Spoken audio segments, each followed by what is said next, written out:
Yo, what is up, everybody? Welcome back to the Media Mania Podcast. I am your host, as always, the Media Maverick Mike Weldon, and tonight I'm joined by the one and only, the Frowns Collective. What's up, man?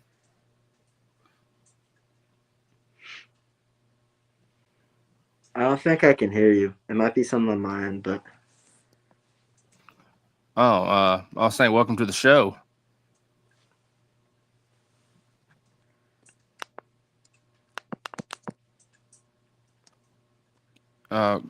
Give us just a second. can you hear me Yeah, all right?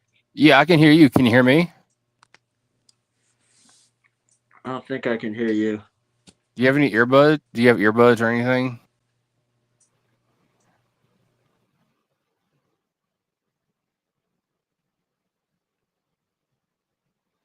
Okay. I don't know. I'm sorry, ladies and gentlemen. He's having some technical difficulties. Can you hear me yet? Still not coming through, man. Do you have any headphones or earbuds?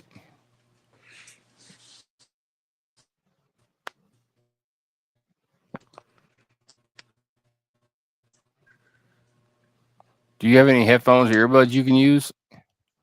All right, there we go. I hear you now. Okay. You can hear me now? Okay. Like I was saying, welcome to the show, man. Yeah, yes, sir. Thank you, man. I'm happy to be here.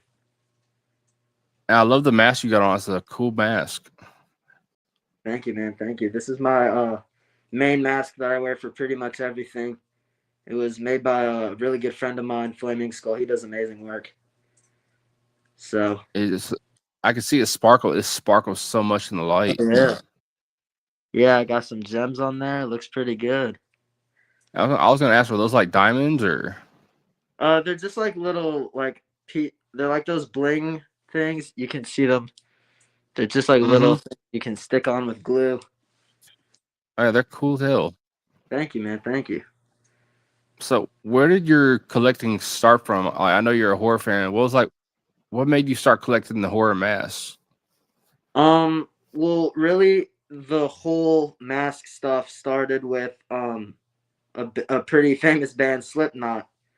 I saw Yeah. some stuff from them, and that really launched me into the mask stuff. And ever since I was little, I was a pretty big on scary movies, and then I started discovering all these like Michael Myers, all the like masked dudes that really like gave me something to collect as well.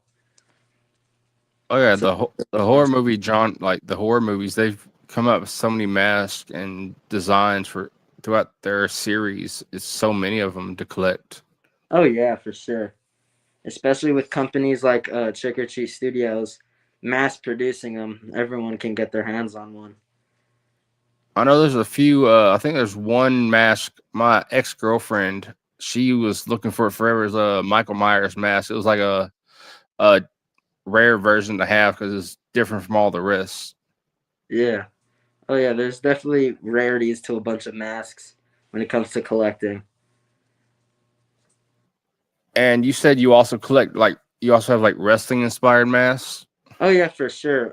I collect like pretty much every kind of mask. If something has a mask, I definitely have it. So if I could, I'd like to show off a few. Oh yeah, you're more than welcome.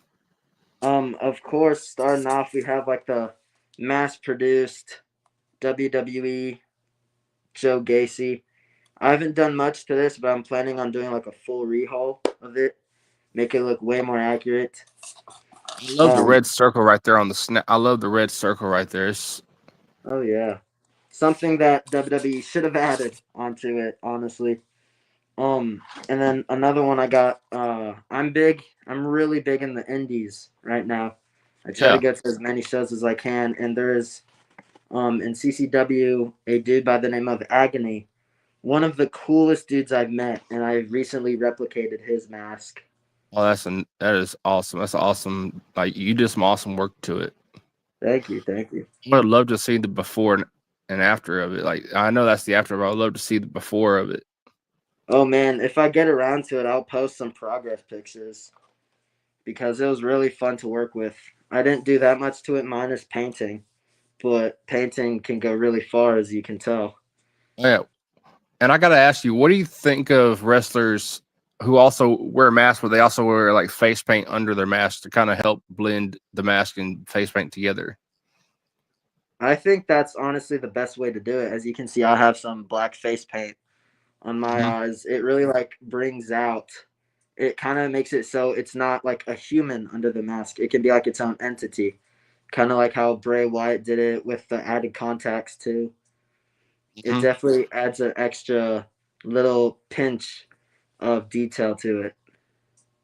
So, do you? I know you have some. I know you probably have your favorite uh masked wrestlers in like professional, like the big leagues. But do you have any like favorites on the indies?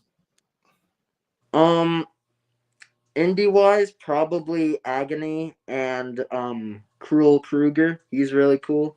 I've seen him live a few times, and those two are like all the way up there for me.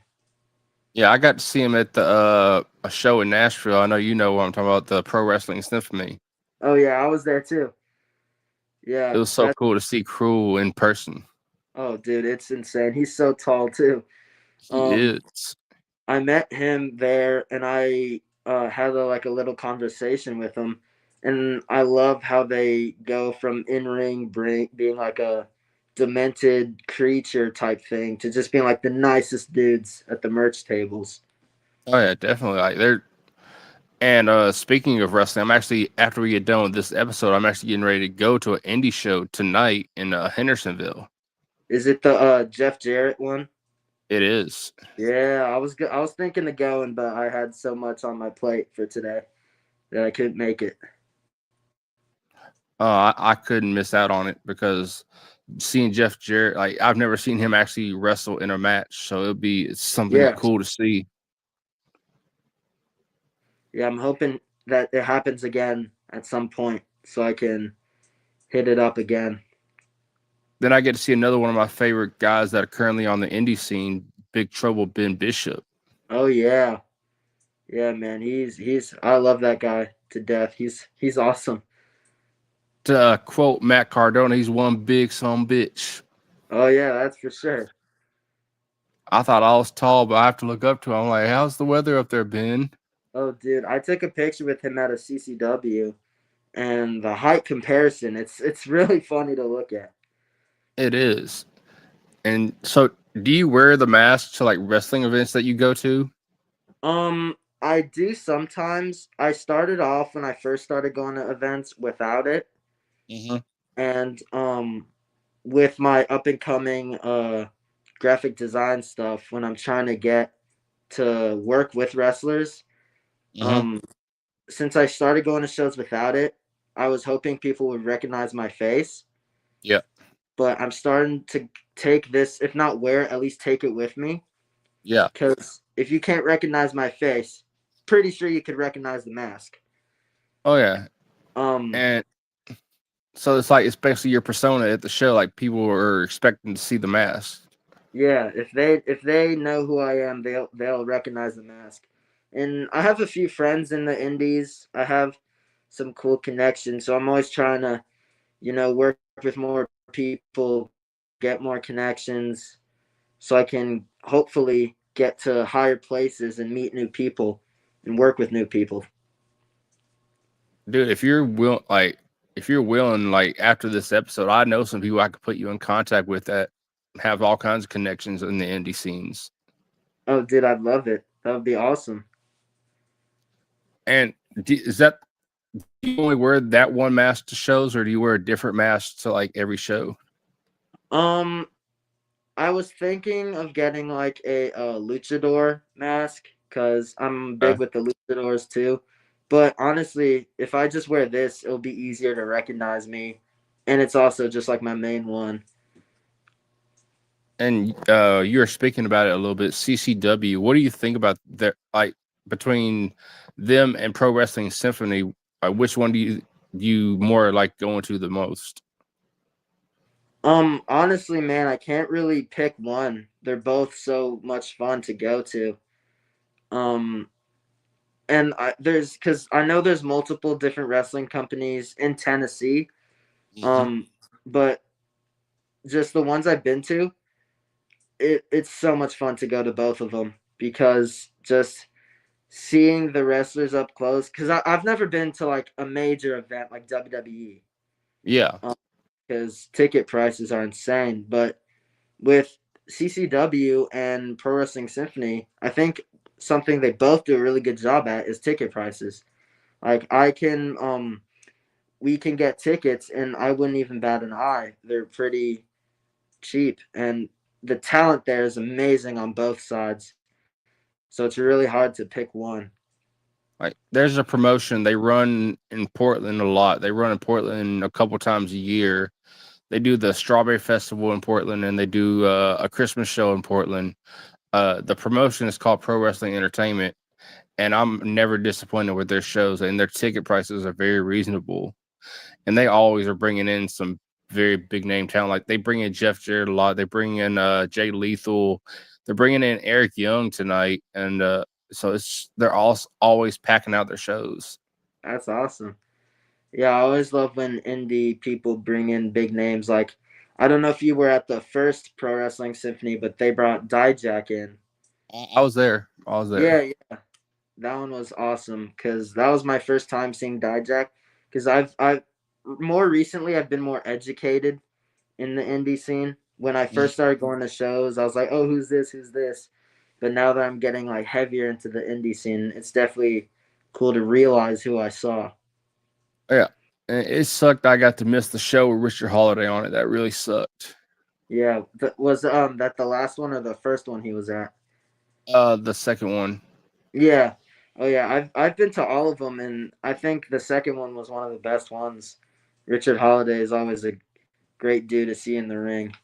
Yeah, hit you with his signature move. Oh yeah, the signature, one of the best. Uh, I love what he's got going on with Tommy Invincible right now. Oh yeah, it's real. It's honestly every time one of their promos pop up, it's always a great thing to see. Yeah. So is CCW and Pro Wrestling Symphony, are they the only two indie shows in Tennessee that you attend?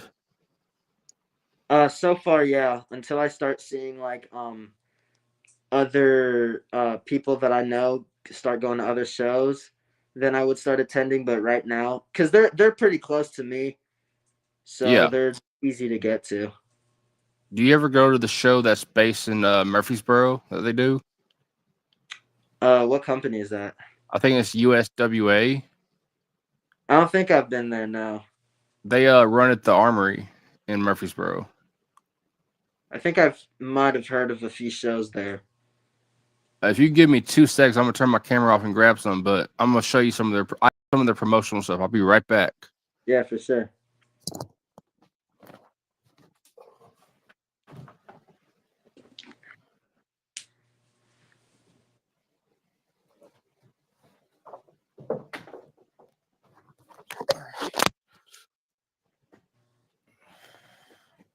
All right, I'm back. This is USWO. Oh, that's awesome. Yeah, they bring in guys like Al Snow, Kobe Carter. You know Kobe, Oh, I know Colby.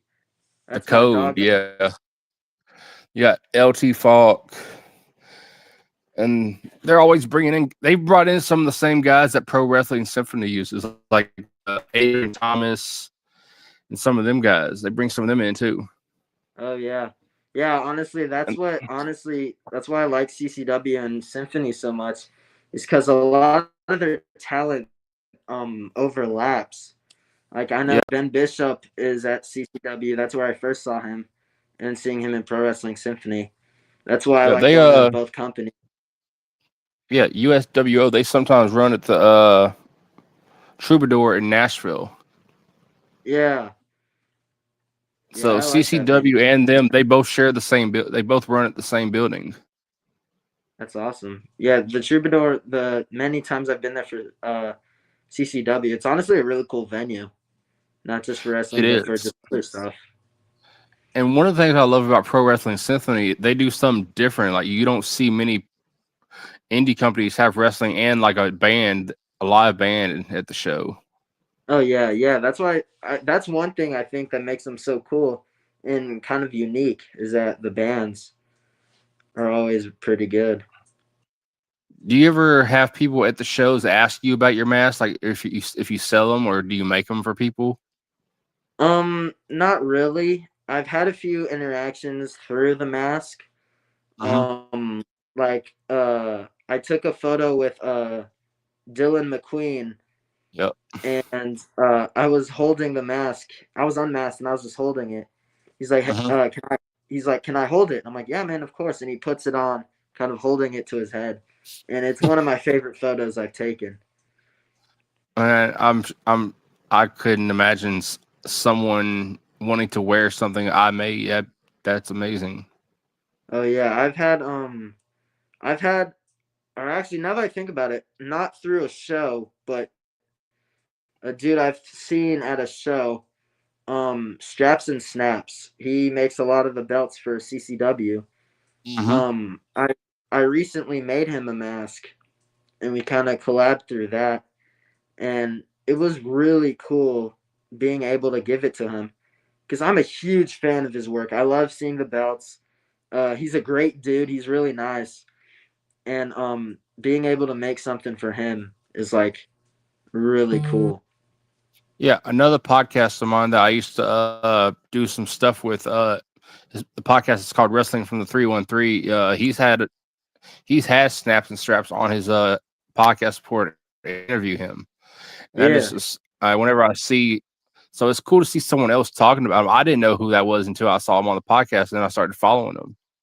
Oh yeah, he makes really cool stuff. He does and he makes custom belts for people and everything. So like I've been meaning to get him to make something for me. So it's cool to hear you talk about him. Yeah, he's an awesome dude. Hopefully, one day in the future, I can see if I can get something custom from him. Because I love overlapping my two hobbies together, wrestling and Yeah. masks. So if I could get like some sort of beltify, for a lack of better term, the mask, and just combine both things I do, it would be awesome to have that in the mask room. So with your page being like about horror and all, do you get like a lot more traction during this time of year since like during the like October, the spooky season? I've slown when it comes to purchases. I've not sold as much because I haven't put a lot up for sale. Um, Okay. but I a few years ago, I definitely got a lot more purchases when it came to Halloween season. And traction wise, I think I would have to like look at like a calendar year, but I'd Hmm. like to think that I get a bit more traction during the spooky season. Oh yeah, and I'll say this from my own personal experience. I didn't know when I first started posting stuff that hashtags play such a crucial role in getting you out there in the algorithms. Yeah. I never really used hashtags, which is something I've thought to myself to start doing. Because I want not only do I want to I would love to sell more stuff, but I'd love to get my outreach farther. And I'd like more people to Yeah, see my stuff just so more people can appreciate stuff I collect and stuff I post. like in the few like whenever I get a chance to check your page out, I always see you posting your mask. I'm like, he has some awesome masks, and and I just love what you're doing. It's Thank you, amazing man. to see you making something for horror fans to love. Thank you. Yeah, I definitely I really love when people approve of my stuff. That to me is like the goal. I want people to like what I put out. And if they don't, then I try to not meet standards, but I try to get stuff out that people like to look at. Yeah, and like right now with your whole setup, the way you're dressed right now, you have the hood up, the mask on, the face paint. You're like it's like the mystery. Like you don't know who's behind the mask. Yes, sir. Yeah, I think Flaming Skull definitely captured what I was looking for when it came to the mask.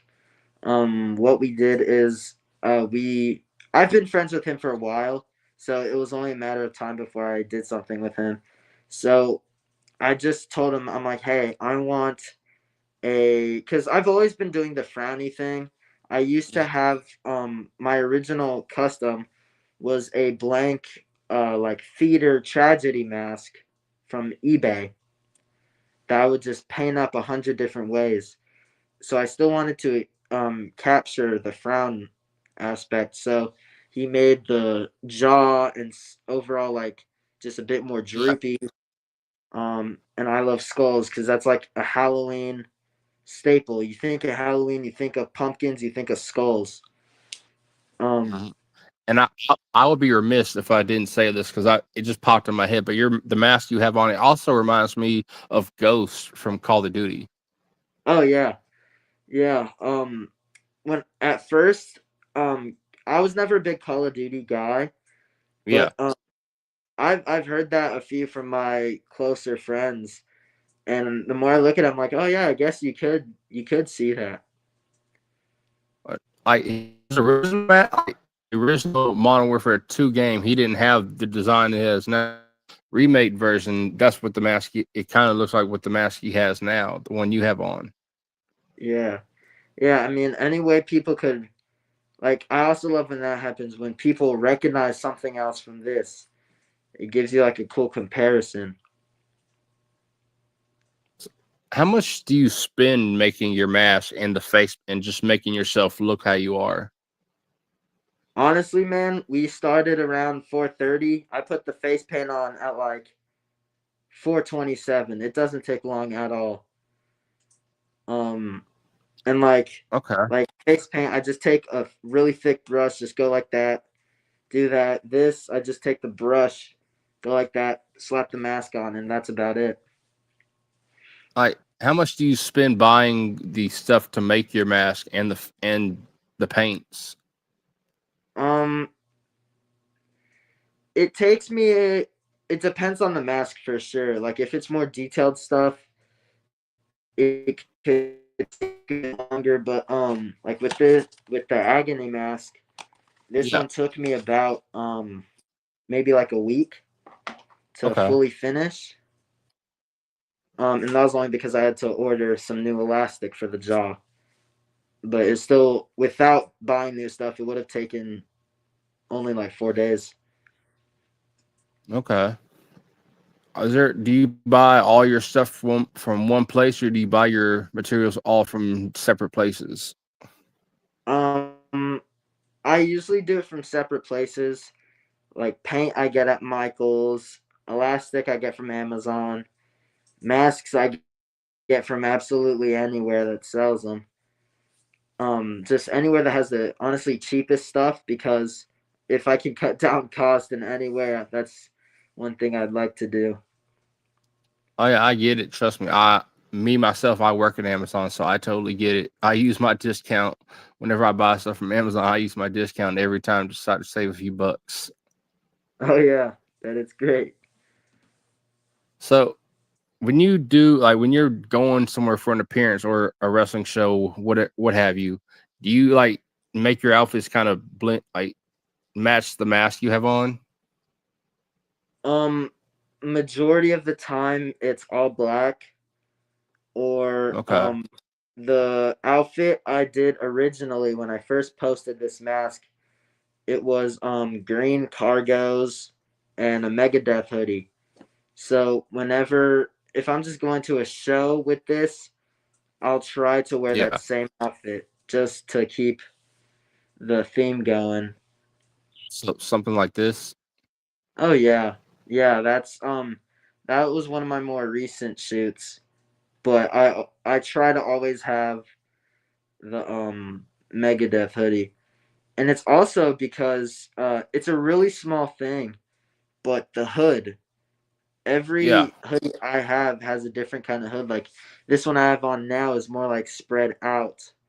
That one is more Yeah. like form fitting to my head, which makes the mask look better. So that's another Oh yeah. reason I It's like really wear that. it hides more. Yeah. It hides way Yeah, more. for sure. Do you anyone ever trying to pull the hood down on you, try to see who you are? No, I was pretty comfortable with my face being out, honestly. Um, and I don't think like my identity is like that. Um, like a lot of people know who I am. Before Yeah, Instagram changed, that you had to have more than 1,000 to go live. I would go live all the yeah, time without my mask, and people would use my real name and stuff. Recently, I've tried to pull it back a bit, um, with using my real name. But yeah. my face, I have my face out all the time. There's a few posts you can see it. But I love. It's not even just about having like a secret identity. It's just like I Yeah. love wearing the mask. Like it's comfortable, so it doesn't add too much stress. The reason I asked is because you see a lot, not only people like not just wrestlers, but like you mentioned Slipknot when like they wear their mask when they're on stage, so it's kind of like, and even with to put wrestlers in the same category, the wrestlers that wear masks, they kind of try to wear the mask at all the times. That way, you don't know who's behind the mask. Oh yeah, like with luchadors, um, their mask is a culture, so I can't Yeah, really compare myself to that because the luchadors use the mask as like an outlet for their personal expression. yeah. Um, and mine's definitely like I'm not depressed or anything. I don't feel sad all the time. It was just a concept I just drew up myself, and I've just stuck with it since I started. So I have to ask, do you feel more comfortable behind the mask or without the mask? um in recent times more with, because you know how AI is getting crazy these days. I don't want my face to fall into the wrong hands because you never know. But I know you I don't. like I like when people see my mask because if I'm out at shows and I get a compliment about it, I like the feeling of people seeing it and recognizing that it's art and that people can say, "Hey, man, I like your mask. Hey, it looks really cool." It's just like it just makes my day better. It's like a badge of honor. Honestly, yeah, and I love being able to, and I bet it's even better for the dude who made it because people are complimenting your work. Like Yeah. honestly, I'm just the messenger. I'm the one wearing it, Hmm. but it's his art. And originally I didn't have all the gems. I Yeah. recently just put those on myself.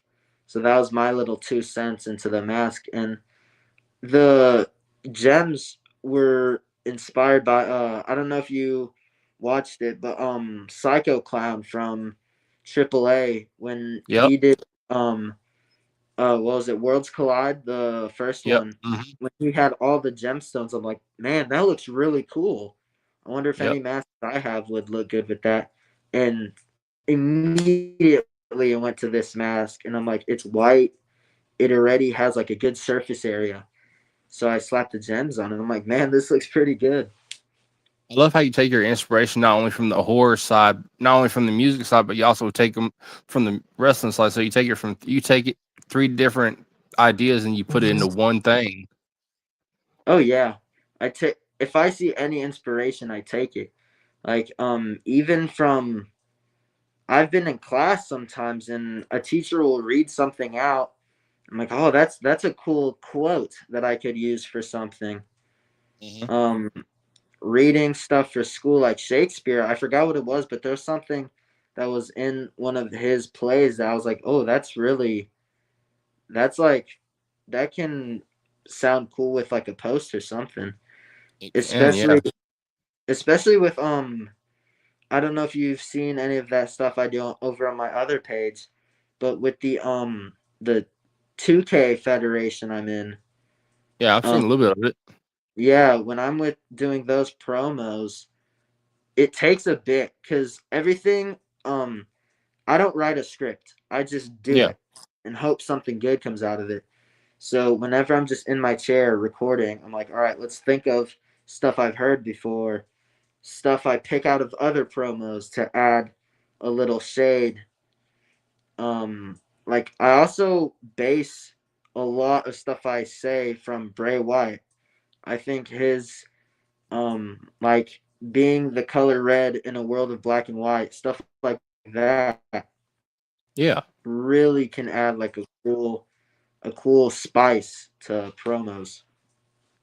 Have you ever taken anything from like anyone else from WWE to use for inspiration? Like, for instance, like Killer Cross or like Undertaker or Kane? Um, I've taken a little bit from Cross. Most of it has been from like Uncle Howdy and Bray Wyatt because those two, specifically Bray, are huge inspirations for me. And I can just tell you, you have like a mind for it. Like you have a mind for the stuff. Thank you, man. Yeah, I definitely feel, especially in more recent months, I've been getting able to like. I'm really bad with it, but I really try to write stuff down so I don't forget it. But I've definitely been trying to pay attention See, more so I can get new inspiration. it's like looking in the mirror because I'm the complete opposite. I shoot everything from the hip. Like I don't write anything down. I just it's like it all comes right off the top. Yeah, yeah. Most So of the time I'm doing that, and I have to re-record stuff a lot just because I say something I'm like, oh, that sounds weird. Oh, that sounds corny or stupid. So I re-record my promos a lot, but most of it comes off my head. If I have to write one thing down, just so I remember to say it. Most of the time it's like reminders to mention something. But most of it's from my head too. what made you come up with the name the Frowns Collective? Um, Originally my name was the House of Frowns, and Okay. when I was way younger when I started, and that name was an inspiration by another dude whose name was the House of Masks, and he used to be my biggest inspiration. I loved that dude to death, and I felt like I was like, all right, I'm starting to mature more in this hobby. I need to start my own thing. I Yeah. need to start being able to put, especially when I'm starting to sell more stuff with the graphic design stuff. I need to have my own thing. So when Yeah. people hear the Frowns Collective, they know I know exactly who that is. I don't get confused with anyone else. So I have my own thing. Yeah. And honestly, it was just me and my friend just talking. We're like, yo, I need a new name. We put together like 20 ideas, and this one really stood out to me. So with the name the Frowns Collective, is that like supposed to mean like you're like a group of horror fans that have just come together under one flag? Uh, if it's more of like just it represents like my collection more. It's a collective of different kinds of faces. Some look happy, some don't have any expression, some are more frowny, and So okay, a like lot of so almost like Uncle Howdy and like just like how Mick Foley had like his three sides of himself. yeah, yeah. I love. They've always stuck out to me, like tragedy masks, stuff that's more sad. Those have always stuck out to me. So I think it's more of a reflection of what I like as well as just like my collection itself. So that's amazing. Like, do you have any mask that you're working on right now, or one that you've had in particular that's been one of your favorite? I know you have your agony mask, but besides that one, has there been any other mask that you've really been fond of making or upgrading? Um, Honestly, right now, just my Joe Gacy. I'm thinking of making the Fiend like the burnt version during COVID. That one I've always liked. Not a lot of people like it, and I see why, but I think it's really unique. So I want to make that. And honestly, I'm just waiting to see the next thing that catches my eye that I can try to replicate. Uh, Um, and you mentioned it, I think, at the more close to the beginning of the episode, but the Joe Gacy pig mask, you said it didn't have the red circle when you got it. No, it was just like a. You can still see it a bit. Like there's like a little bit of like a rusting. Yeah. The rusting here. That was where the red ring originally, or where the red ring is now. And WWE as a dude that knows a good amount about masks, when these Mm-hmm. came out, I was really excited. Like I have most of them. I have the Ramblin' Rabbit. I have the Buzzard, Mercy the Buzzard, and obviously the Huskus one. I haven't gotten the Howdy one or the Abby the Witch one yet. But when I first saw them, this one stuck out to me the most when it comes to accuracy. I'm like, that one's not the closest to their debut version, at least. I'm gonna pick that up and I'm gonna see if I can make it more accurate. Cause his one, the most obvious thing, the paint. This is like a purple. His was more like a burlap brown. So I know with you mentioned the Uncle Howdy mask. I don't know if I read it wrong, but isn't there two different variants of the Howdy mask out there? Like the original version and then the one that Bo Dallas debuted with? yeah. If I can turn my camera off, I'll grab one I have. And while we're waiting on it, if y'all haven't yet, make sure y'all go check out the Frowns Collective on Instagram. He does some awesome work, and as y'all can see, he's really passionate about it, and Yeah, his definitely. page is really growing. Yeah, I'm definitely So, trying to be more passionate with my stuff, especially with my page starting to grow a bit. But like you're first, not far from 1,000. oh man, I'm trying to get there because I can finally go live on Instagram again. I'll make sure. I'll put some promotional stuff. I'll make a post or a story, and I'll tag you in it. Try to get you some more follows. Thank you, man. That'd be awesome. But first there was you know how the White Rabbit, Bray Wyatt, when he came back, he wore this one for a bit. The Which original. yeah, this one I love this one a lot. And this is the official one, so I'm pretty sure, if I'm not mistaken, it's real mold. I think it's considered real mold straight from the one Bray used. And then I have this one, like his more recent one. This is Yep. like a bootleg one I got on Amazon that I'm planning on repainting, and I'm planning on making like the hat with the dreads and stuff. That So this one's that's not gonna be a accurate at project, and I all. would love. And I'm looking forward to seeing the end product. Me too, man. I've been wanting to do it for a bit. I just haven't gotten around to it. But the one on WWE Shop, like I'm gonna be honest, man, it kind of hurt me when I first saw it because that paint is not accurate at all. It's more of like a yellow than like that grayish blue that he's donned, and I really like it though because it had the hair, so I might pick that one up and repaint it to a different version as well. What do you think about the guy that's made a lot of the masks for Bray? I know his first name is Jason. I keep forgetting his last name, but what do you think about his work? His name's Jason Baker, I believe. Um, that man is so talented. Like I watched that Bray Wyatt documentary Mhm. where they talked about Bray's process with making the Fiend, and it was amazing seeing the stuff Jason and Bray would make. Um, I've always wanted to meet Jason one day.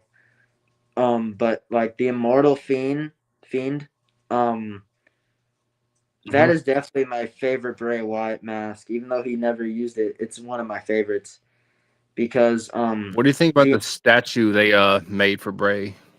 oh dude, it's so cool. It's amazing. I love the lantern, the new one that it's the old Fiend's mask. I think that's awesome. Uh, all the references in the outfit is really cool. Like, And also, I was just gonna say one of the things I really loved about the it's not a mask, but like if you watched Crown Jewel the other day with John Cena and AJ Styles, when John Cena caught AJ out of midair and did the Sister Abigail, and right after he hit it, just the fireflies came out. oh man, and they caught it quick too, which I think was the awesome part. And I don't know if you watched the interview or not. I don't know when it was. It was a John Cena Chris Van Vliet interview. John Chris asked John about the Firefly Funhouse match, and he just John wrote a lot of that match himself. It just really showed that him and Bray just they both wanted it to be the best. Yeah, and honestly, in my opinion, that was the best match to come out of COVID era because not just for the match itself, but the amount of creativity it took. And John is a really creative dude, and then Bray, like watching that documentary and hearing about his process to do that match, it's insane how talented he is. And like honestly, if I put like 50 mask makers in a room, my Uh-huh. favorite ones I know, I don't think any of them could create such a moving character like Bray Wyatt's in The Fiend. Like I think like some of the stuff he said through the Firefly Funhouse to even like the Eater of Worlds back in like 2016. Like Mhm. that was like his promos were so moving. It's just there's nothing like it. I, f- I believe, if I'm not mistaken with this, it was when Braun Strowman was the Universal Champion. I believe it was. He said, "What's the matter, brother? You look like you've seen a ghost." Because Yeah. Bray came up on the screen and he was back to being the Eater of Worlds, and Braun just didn't know what to think. And Bray was, "What's the matter, brother? You look like you've seen a ghost." Oh, dude, chill. I've seen that clip a few times, and every time it's just straight chills because and it sucks to see that Braun got released because the history that those two had it Hmm. was so good, especially with the Wyatt family. It was insane. And you got to think, I know Braun was part of the Wyatts, but Eric Rowan is the last original member of the Wyatts still here. Yeah, yeah, Because man. Like when Brody Lee, Bray Wyatt, both gone. That's just two guys that had minds for the business. oh yeah, for sure. Like I wasn't too big with the rest with AEW. Brody Lee died with AEW, right? He did. Yeah. So yeah, man. I mean, him as Luke Harper, that was another dude that used to creep me out when I was little. Like I think he was a pretty creepy dude. And Eric Rowan, um, although I loved him in the Red. Wyatt family, I really love yeah, I really love him as Rambling Rabbit. Like his mask is awesome to look at. I don't know if I don't know if you've caught it yet on the hammer, but on I don't know where it is on the hammer, but it says yeah, yeah, yeah on the hammer. I haven't seen that. I've really been trying to find because that's something I want to replicate too is that hammer. It's honestly kind of hard to find good photos of the White Six's masks and like props. I wish Jason and the crew would post more like progress photos, but obviously it'd take a little bit of the mystery out of it, but it'd still be really cool for us um mask hobbyists. It definitely would. But the whole reason I said that about if you're a wrestling fan and you don't know this, that was what Luke Harper, aka Brody, would say before he hit his discus forearm was yeah, yeah, yeah. Yeah, And man, that it's I would not want to get hit with that discus forearm by that big man. no dude, he was a pretty big dude. And it's also great like with Howdy, just stuff he does in reference to not only Bray, but just all of them in general is just so cool. Like, I don't know, but the gauntlet that Howdy wears has some of Bray's pants fabric in it. Mm-hmm. And It's like when I found that, wow. I was watching. I think it was last week on SmackDown. Bo Dallas came on the Titantron, and I had to do a double take. I had to do a double. I'm like, that's not Bo. That's not Bo. That's Bray. Yeah. I'm like, that's not no. Like Bo is starting to look so much more and more like Bray all the time. Oh yeah, I really feel I really feel like it's the like not to act like it's not a work. Like obviously the White Six is not real spiritual stuff, it's a work, but I feel like the characters are really starting to set in with Bo because it did with Bray too. Yeah, Like it became more than just it became more than just all right, let's go to work. I got to put the mask on. It's becoming like part of them, and I think it's so cool to see. he's growing his hair out. He's growing his beard like Bray and everything. Yeah, man, it's really cool to see, and honestly, like I've never been an emotional dude when it comes to celebrities, but watching that Bray Wyatt documentary, it was really hard to stop myself from crying because the passion that he had was just insane. He had a mind for the business, and he was taken from this world too soon. Oh, dude, for sure, for sure. And the tributes he's gotten, he still continues to get tributes to this day from everybody. Like I think I forget what it was. I forget who like you have some even Alexa Bliss, she still carries part of Bray with her to this day. Yeah, Like I think and it was I I don't know what it was. It was a couple of months ago. She wore a jacket to the ring or something, and it said I think Fiends Forever or something. Right? It had like the Fiend on it or something. oh, dude, honestly, I just got like chills right there. I remember seeing that on TV. I think was it for the Rumble? I believe so. Yeah, like that was another time that it was a little thing that people picked up real quick. And she still And does the sister. She does the sister Abigail, and she still carries the doll from when she was during that time. So it was like Bray stuck like part of Bray is with her. oh yeah. And I think that was another thing I saw that people were speculating that the heel Cena was like part of Bray's like plan to show people Hmm. like his true colors.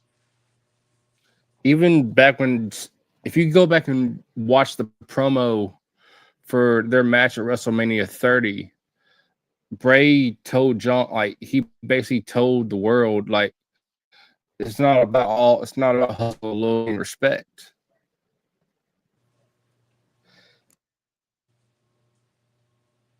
And then when they did their Firefly Funhouse match, you had Bray showing John he could twist him if he wanted to. Yeah, and he did. He proved his point. Hmm. And I think Bray foreshadowed John Cena's heel turn because he showed part of the Firefly Funhouse match. John Cena came out to the NWO music, and he was the bad guy. Yeah. Even your brightest stars, he can turn them. He can turn them out. Yeah, and I think I don't know if WWE did that on purpose, but the his heel Tron where it was just white text on black background Yeah, was eerie similar to the NWOs. it was. Well, and if you being a horror fan and metal fan, if you had to leave anyone who watches this live or who's going to watch it on the replay, and they want to get into like the mask and all that, what would you leave them with? I mean, honestly, just do you mean like more getting into collecting or just like Yeah, creating them? like collecting and creating. Honestly, man, just go to your local Halloween store, pick up some paint, and just start going. Like, don't think about it. Just or find something that you like and try to replicate it. Like that's what I do. Like, there's stuff I see like Agony's mask. I saw that. I'm like, whoa, that's cool. So I found something similar. Mind you, I did two versions. One, the thing that was similar, and then the one I just showed was the mask. Um, Yeah, and you just find it and you just get some photos and you just start working on it. And then collecting wise, just think of stuff you like, and if there's a mask for it, get it. and you can start like your own Well, mini collection. well, I want to thank you for taking the time today to come on the show and telling a little bit about your collection and showing the viewers some of your collection and just showing your passion for what you do and what you collect. It's really, I've enjoyed it, and I would love to have another episode and continue this conversation. Oh man, of course. Hopefully by then I can maybe even get a mask to you, and we can both don them for the episode. I I would love that. I would have to. I got a black hoodie. I would do it. It would have to be Let's if we do it, man. do it. It's got to be like a horror themed episode. It's got to be like a horror themed episode. It's got to be. Oh Well, yeah, man, again, that'd I be want to thank awesome. you. Again, I want to thank you for coming on the show. And if y'all haven't yet, go check out the Frowns Collective on Instagram and just check out some of his work and man, just show him some love. He does some awesome work, and just the mask he has on, like just you've heard me talk about it the whole episode. The mask he has on now, it's caught my eye the whole episode. I just keep going back to it. Yeah, man. Honestly, you can't tell just by looking at me, but I've been smiling this whole time. It was awesome being here, being able to do this episode with you. Oh yeah, I appreciate you taking the time, and I look forward to having you on another episode. And make sure to be looking for another episode coming from the Media Mania Podcast featuring the Frowns Collective. And as always, I've been your host, and I always will be your host, the Media Maverick, Mike Weldon. And this has been my guest, the Frowns Collective. And make sure you catch the next one. And this is the end. Good night.